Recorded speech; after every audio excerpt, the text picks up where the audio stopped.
Treyarch has a long history filled with some fantastic maps that could be added into Blackout. So in today's video, we're going to be taking a look at the top 5 maps that need to be in Blackout. Number 5. Carrier.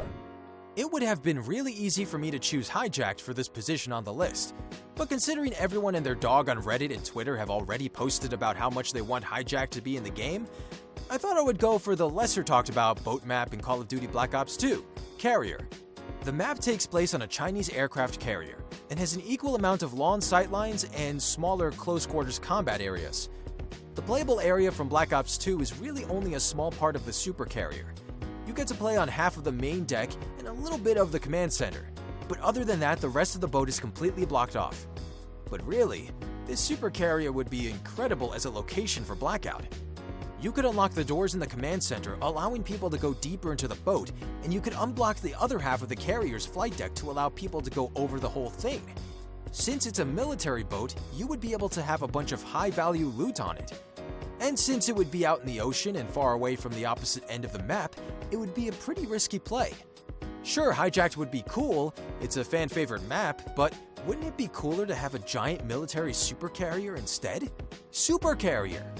That sounds cool! Number 4. Sub-Pens.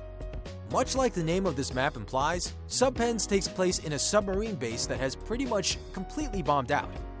The two sides of the map are separated by 2 Japanese float planes in the center, though there are also plenty of flank routes and cover. There's a whole section of the map in Blackout on the coast that is basically useless. I mean, who has ever dropped in the North Beaches in the game? No one, right? They could use a bit of love and care, so why not throw some sort of rundown submarine base there? I think it would be pretty cool to be able to explore a bunch of small military boats and one big half-submerged submarine. The World at War version of the map is actually really small.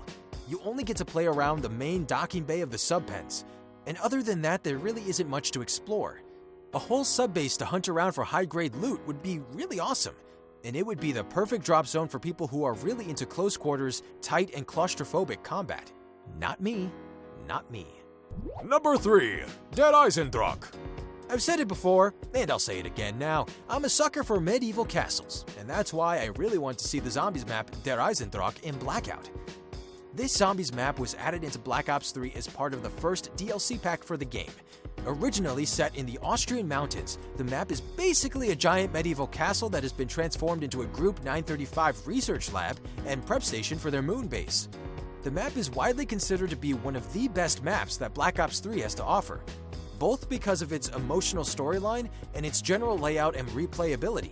I'm pretty sure that a lot of people would be pretty impressed if Treyarch were to bring this map into the game.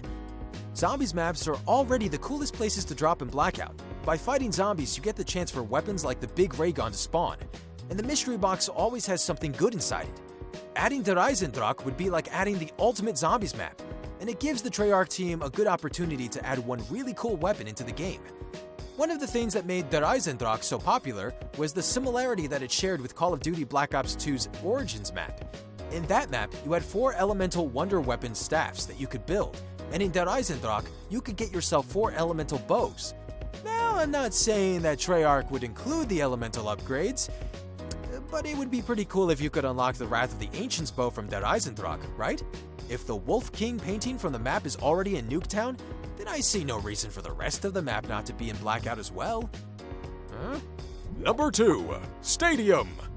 Not every map needs to be some military outpost or a 935 base to be cool.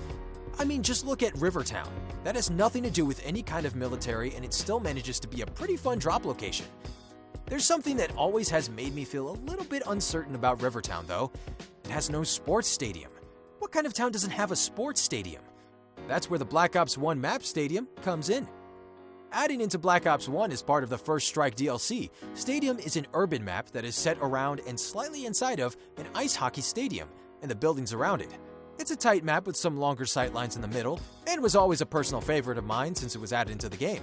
Stadium was actually given a fresh coat of paint in Black Ops 2 when it was remade in the Apocalypse map pack, becoming Takeoff. The map is centered around an offshore launch site for a company called Intergalactic, who are basically a space tourism company. If you aren't a fan of the stadium aesthetic for the map, then you could instead use Takeoff just off the coast of the map, because the general layout is still pretty cool. Honorable mention. Area 51, Hangar 18. While Blackout is slightly more realistic than the zany and cartoony nature of Fortnite Battle Royale, it's safe to say that it still isn't the most serious of Battle Royale games. With ray guns and zombies and a 2-barrel light machine gun added into the mix, it's safe to say Treyarch are more about creating a fun experience that celebrates all of Call of Duty's history than just a hard-hitting, realistic Battle Royale. Honestly, that's a good thing. It gives the mode more character and gives Treyarch the opportunity to do even crazier things in the future. Crazy things like adding Area 51 into the game. Area 51 is another interesting map when it comes to Black Ops, because it's been both in the multiplayer and in the Zombies mode. In Zombies, it was a spawn area for the map Moon, with zombies constantly spawning in without caring about rounds until you escaped up to the main map through the teleporter. In multiplayer, it was a map called Hangar 18, a medium-sized map with a whole load of Easter eggs from Alien Corpse to a floating apple that is completely bulletproof. You could add either versions of Area 51 into Blackout and I would be happy, though I think the elevated and varied nature of Hangar 18 would be cooler than the one from Zombies. Also, how cool would it be if you shot at the floating apple in the area and then somehow managed to kill someone with the bullet after it ricochets? That would be probably the coolest Blackout moment I can imagine. Number 1, Knocked Dead on Totin /Night. Knocked Dead on Totin was where Zombies began. It was added as a bonus map at the end of the World at War campaign, and has spawned a mode that has now become one of the most important parts of the Call of Duty formula. In Black Ops, it was added as part of the Resurrection map pack.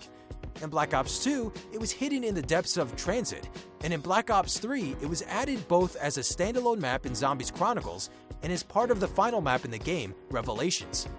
It's no surprise to anyone that Knocked Dead on Totin is a major part of the Call of Duty Zombies history, so when we all dropped into the mode for the first time, we were probably expecting to stumble across it pretty quickly, and then it just wasn't in the mode at all. Knocked Dead on Totin is so small, it wouldn't take much to just dump it somewhere in the desert section of the map, where there's barely anything to explore at the moment. Even though Knocked Dead on Totin would be such a small addition to the map, I feel like it's the one thing that should be added above all of the others because of the level of history it has. Everything about Blackout is a celebration of everything that came before in the Black Ops universe. How can you celebrate Black Ops without adding the map that started the whole zombies trend? Huh? I'm just saying. And that was our video on the top 5 maps that need to be added in Blackout. Do you think any of these maps should be added to the game, or do you have some of your own favorites that you think should be added on the map? Leave a comment down below to let us know. If you enjoyed this video, don't forget to leave a like and subscribe for even more awesome gaming content.